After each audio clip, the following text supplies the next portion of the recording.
Hello friends, आज आपके साथ बहुत ही इम्पॉर्टेंट इन्फॉर्मेशन इस वीडियो में डिस्कस करने वाली हूँ। अगर आपने जीएसटी नंबर लिया हुआ है, जीएसटी में रजिस्ट्रेशन कराया है, तो आपको कौन से इम्पॉर्टेंट काम हैं जो मैंडेटरी बेसिस पर करने हैं। साथ ही साथ आपको बताऊँगी, अगर आप नए सप्लायर के साथ डील करना चाहते हैं तो किस प्रकार से आप चेक कर सकते हैं कि आपका जो सप्लायर है वो जीएसटी कंप्लेंट है या नहीं है। तो चलिए स्टार्ट कर लेते हैं वीडियो को। उससे पहले चैनल को सब्सक्राइब कर लीजिएगा। तो चलते हैं जीएसटी पोर्टल पर। दोस्तों, अगर आपने नया जीएसटी नंबर लिया हुआ है तो आपको जीएसटी पोर्टल पर जैसे ही आप लॉगिन ऑप्शन पर क्लिक करेंगे, आपको जीएसटी की साइट पर आना होता है gst.gov.in और वहाँ पे आपको लॉगिन करके अपनी बैंक डिटेल्स एंटर करनी होती हैं। तो जैसे ही आप लॉगिन ऑप्शन पर क्लिक करेंगे, आपके सामने एक पेज ओपन हो जाएगा जहाँ पे आपसे यूज़र नेम और पासवर्ड पूछा गया है।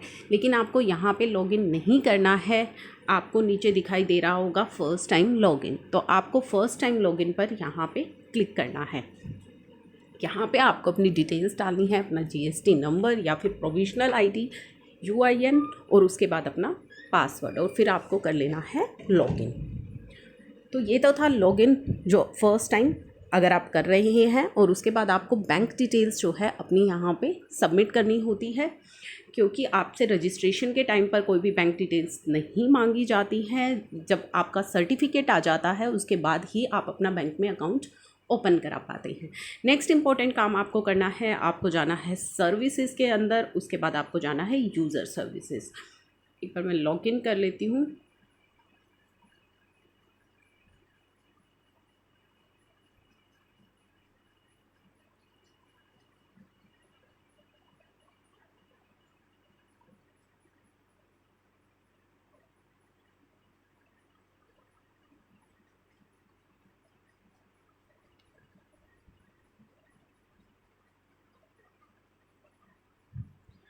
नेक्स्ट जो इम्पॉर्टेंट काम आपको करना है, आपको जाना है सर्विसेज के अंदर, उसके बाद आपको जाना है यूज़र सर्विसेज में।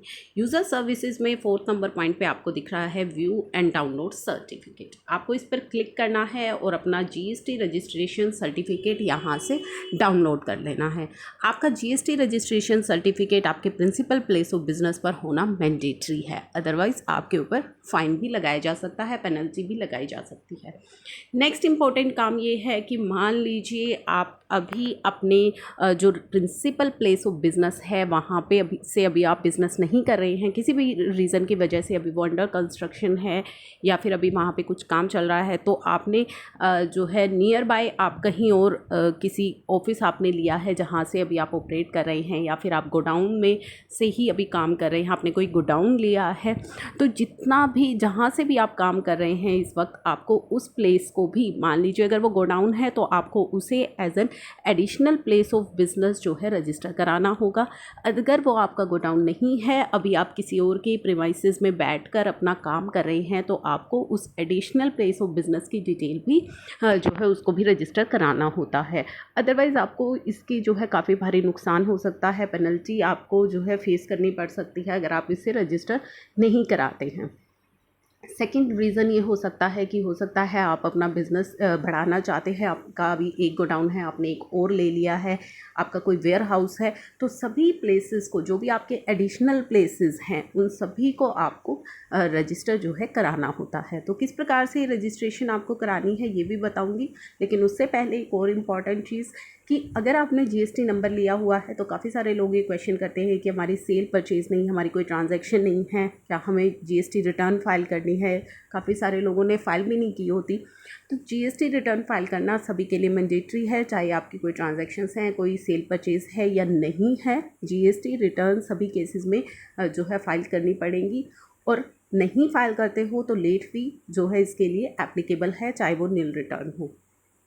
तो आपको अपनी जीएसटी रिटर्न्स ज़रूर फाइल करते रहना है, क्योंकि हो सकता है थोड़े टाइम बाद आपको लगे कि आपकी कोई सेल परचेज़ नहीं है, या आपकी जो टर्नओवर है वो बिलो थ्रेशोल्ड है, आप सरेंडर करना चाहते हैं, आप कैंसिल कराना चाहते हैं अपना रजिस्ट्रेशन, तो वो तभी पॉसिबल है जब आप अपनी सभी रिटर्न्स को फाइल करते हों। तो नेक्स्ट, अभी मैंने आपसे बात करी प्रिंसिपल प्लेस ऑफ बिज़नेस की, तो उसको रजिस्टर आपने कैसे कराना है। सर्विसेज में जाना है, उसके बाद आपको जाना है रजिस्ट्रेशन के अंदर।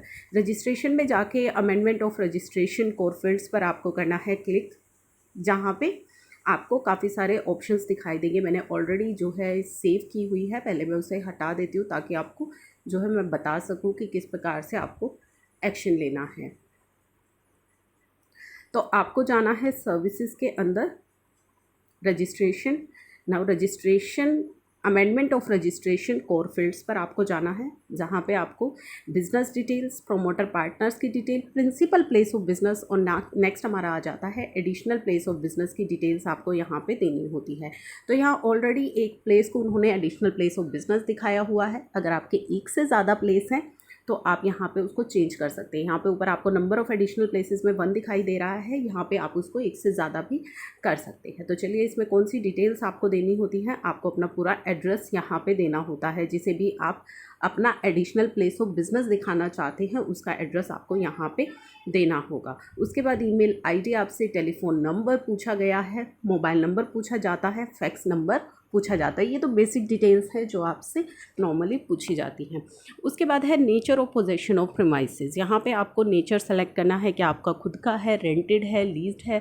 जो भी आपका जो है प्रीमाइसेस का नेचर है वो आपको यहाँ पर सेलेक्ट कर लेना है। उसके बाद आपको nature of business activity being carried out at the above premises, यानी कि वहाँ पे आप जो है क्या करते हैं, कौन सी एक्टिविटी कर रहे हैं आप उस एडिशनल प्लेस ऑफ बिजनेस पे, उसकी डिटेल आपको यहाँ पर देनी है। बॉन्डेड वेयर हाउस है, एक्सपोर्ट कर रहे हैं, इंपोर्ट कर रहे हैं, leasing business, recipient of goods and service, warehouse depot, work contract, EOU, STP and EHTP, factory manufacturing, supplier of service हैं, ऑफिस या सेल ऑफिस है आपका वो, रिटेल बिजनेस, होलसेल बिजनेस। तो जो भी एक्टिविटी आप कर रहे हैं उसकी डिटेल उसको आपको यहाँ पे टिक कर लेना है।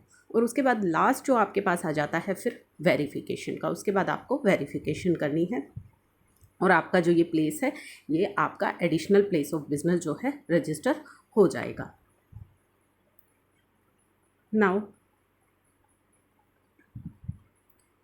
अगर आपको इंक्रीज़ करने हैं नंबर तो आप यहाँ पे नंबर जो है वो इंक्रीज़ कर सकते हैं। इंक्रीज़ जैसे कि अभी यहाँ पे 1 था, मैंने 2 कर दिया, तो 2 करते ही वो मुझसे ऐड न्यू पूछ रहा है। ऐड न्यू में मेरे सामने सभी ऑप्शंस आ गए हैं। अगर मैं कोई और बिज़नेस ऐड करना चाहती हूँ, कोई और प्लेस ऑफ बिज़नेस ऐड करना चाहती हूँ, तो ऐड न्यू करते ही जो है मेरे सामने दोबारा से इसने सब कुछ चीज़ें देखिए आप जैसे पूछना शुरू कर दिया। उसके बाद nature of possession of premises में आपको यहाँ पे सेलेक्ट करना है, जो मैंने आपको बताया था कि आपका रेंटेड है, ओन्ड है, लीज्ड है, शेयर्ड है, जो भी आपका है आपको वो सेलेक्ट करना है।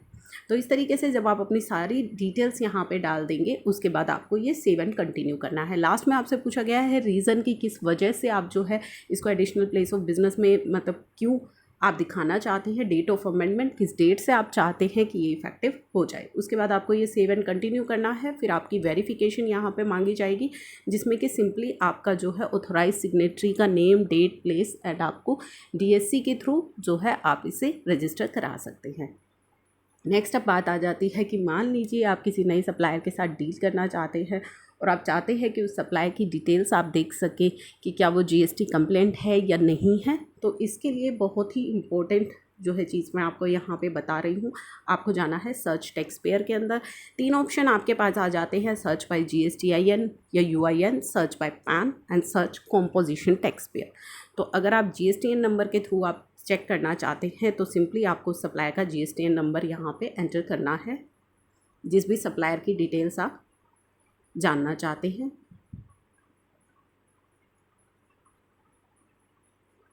तो मैंने यहाँ पे एक GSTN नंबर कर दिया है एंटर। उसके बाद इसने मुझसे यहाँ पे कैरेक्टर्स जो है मुझे एंटर करने होंगे।